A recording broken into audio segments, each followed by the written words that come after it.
I didn't want to leave the show tonight without giving some attention to a story that Matt Taibbi, who has mercifully recovered from his concussion, published just today. And it's a follow-up on a story you may remember from election season last year about how FEMA, in the wake of Hurricane Milton in Florida, was avoiding homes, or in a couple of cases had avoided homes that were, they were, quote, advertising Trump, as it was put at the time, houses that had Trump signs up around the election season. So I'm going to go ahead and put this article from Matt up on the screen over at Racket. Definitely make sure to check it out. But he's following up on the politicization of hurricane aid. And let me read a bit from the story. So he writes at first, last November 8th, the Saturday after Election Day, one of the more bizarre postscripts to Donald Trump's reelection emerged in the form of a federal emergency management agency decision to sideline one official accused of telling FEMA workers to, quote, avoid homes advertising Trump while canvassing for victims of Hurricane Milton in Florida. The Daily Wire spoke to multiple FEMA officials who produced screenshots of entries like, quote, Trump sign, no contact, per leadership. Per leadership. So then Matt writes, the most painful confirmation actually came from then FEMA Administrator Deanne Criswell, who testified after the election that the episode was, quote, isolated, as well as unacceptable and heartbreaking, suggesting it was limited to one eventually terminated disaster survivor assistance crew leader, adding, I do not believe that this employee's actions are indicative of any widespread cultural problems at FEMA. All right, well, fast forward then to now, where Matt has his hands on some documents from the Privacy Office of the Department of Homeland Security that were released, showing, quote, the broader issue of using disaster relief work to collect potential intelligence on voters and the potentially withholding of benefits from some people with the wrong beliefs. So before I get into what these documents show, let's pause and talk about what this story is about. It is about a administration actually having instances of partisan screening in hurricane relief. But at the heart of this is that people didn't see it as partisan screening so much as they saw it as self-protection, literal physical self-protection. And that's what we're about to get into right here. So this is Matt writing, perhaps unsurprisingly, the new administration, Trump administration, found more than just one isolated incident describing violations of the Privacy Act of 1974, which, with a few exceptions, bars collection of information about First Amendment protected speech like political signage. Most tellingly, though, DHS investigators found in a near exact parallel to trends in pro-censorship programs, that a lot of the political controversy surrounding FEMA aid grew out of the vague way in which the agency's Disaster Survivor Assistance Field Operations Guide was written. So here is one of the important parts.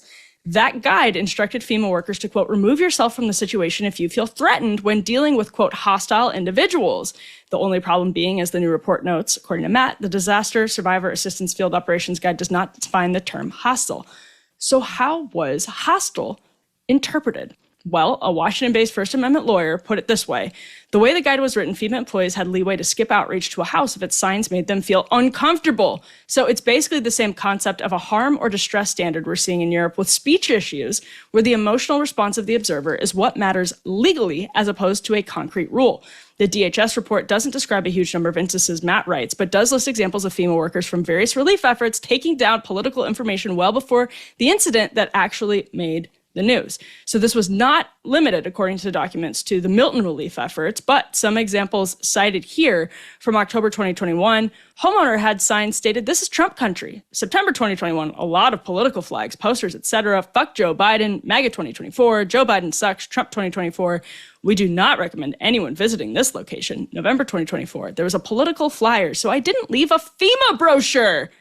Neither Criswell nor Washington responded to requests for comment.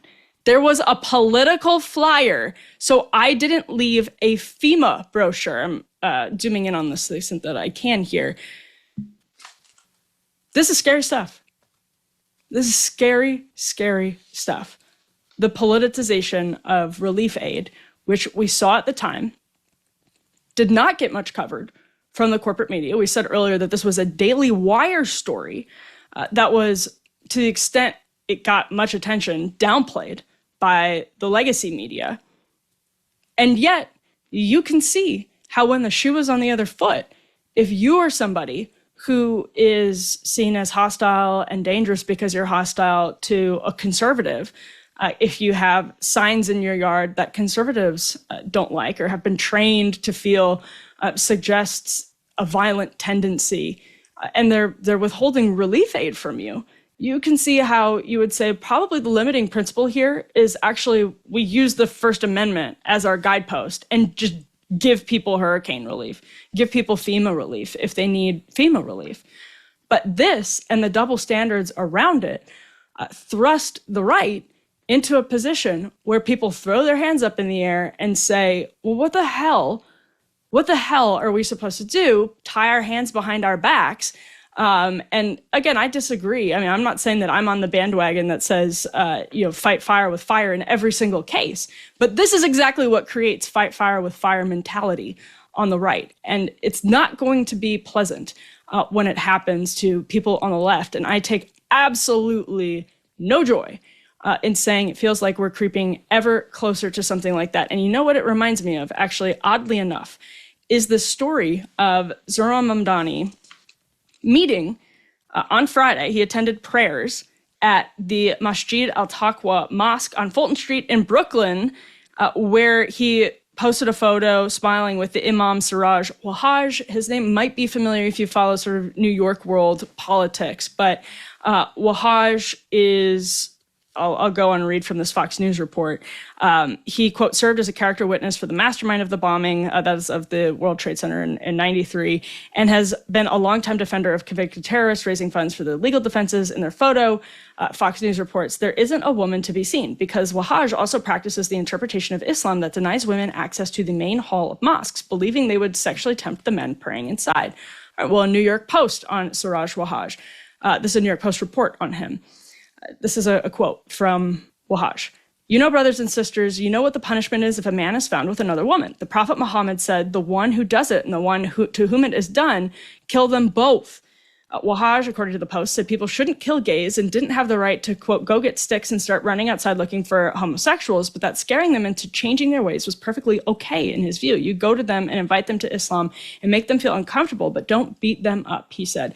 Now, imagine if a Republican candidate was seen with let's say a Christian pastor who talked this way and who had sex segregated prayers. Imagine if a Republican met with a Christian pastor who talked like this. Imagine, as Curtis Hawk did from Media Research Center and Newsbusters, imagine if the No Kings protest had any of like the one sign that you would find, at a Tea Party rally. He went back and pulled examples here from 2009. On CBS Face the Nation, host Bob Schieffer decried the angry and nasty Capitol Hill rally, Tea Party rally, where ABC's Dan Harris scorned protesters who waved signs likening President Obama to Hitler and the devil. Some prominent Obama supporters are now saying that it paints a picture of an opposition driven in part by refusal to accept a black president. Okay. Imagine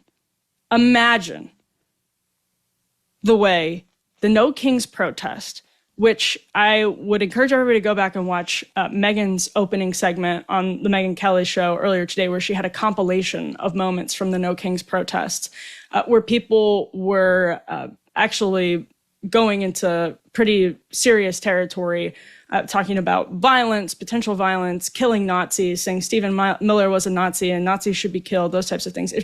She had a ton of examples, but if just one of those had happened at a No Kings rally on the same scale, but it was conservative, we all know how it would have been covered. We all know how Mamdani would be covered if he were a Christian Republican.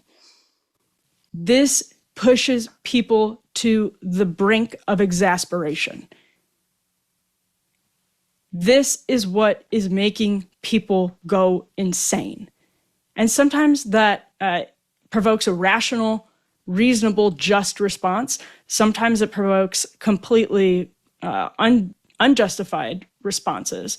But nevertheless, the media that spends so much time lecturing everyone on democratic norms and truth and fairness and accuracy is literally pouring gasoline on the fire every single day and shirking responsibility completely. Gallup's new Trust in Media poll, as we covered just last week, Every October, they have trust in mass media polling, record low. 10 years, literally 10 years since Donald Trump descended the golden elevator in 2015 and said he was running for president. Everyone in the press said it was impossible. He wins, loses, wins again after Russia collusion and lawfare and all of that. And still, media trust is dipping and not climbing. It is not because people are irrationally less likely to trust the media. It's because people are rationally less likely to trust the media because the media is behaving in ways that suggest it has learned nothing from the last decade. And it gives me absolutely no pleasure to see people on the right creep towards what I would consider illiberalism. I'm not going to talk about it as much as what I think is the illiberalism that we've seen from institutions over a decade that's provoking this illiberalism. But I think it's still right to say, stop it. Everyone has to stop it. But you're pushing people. You're pushing people wrongfully. It's not like the media is doing its job really well. The media is doing its job poorly, pretending that it's doing its job really well. And it's pushing people to the brink.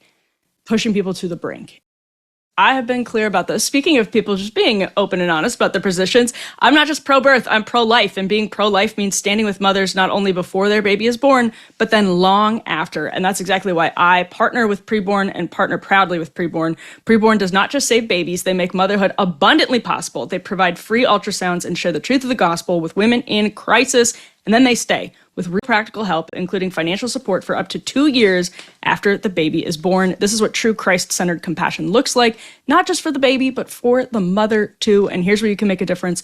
Just $28 provides a free life-saving ultrasound, one chance for a mother to see her baby, and when she does, she's twice as likely to choose life.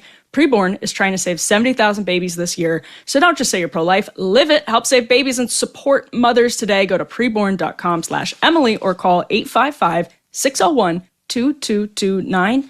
That's preborn.com/Emily.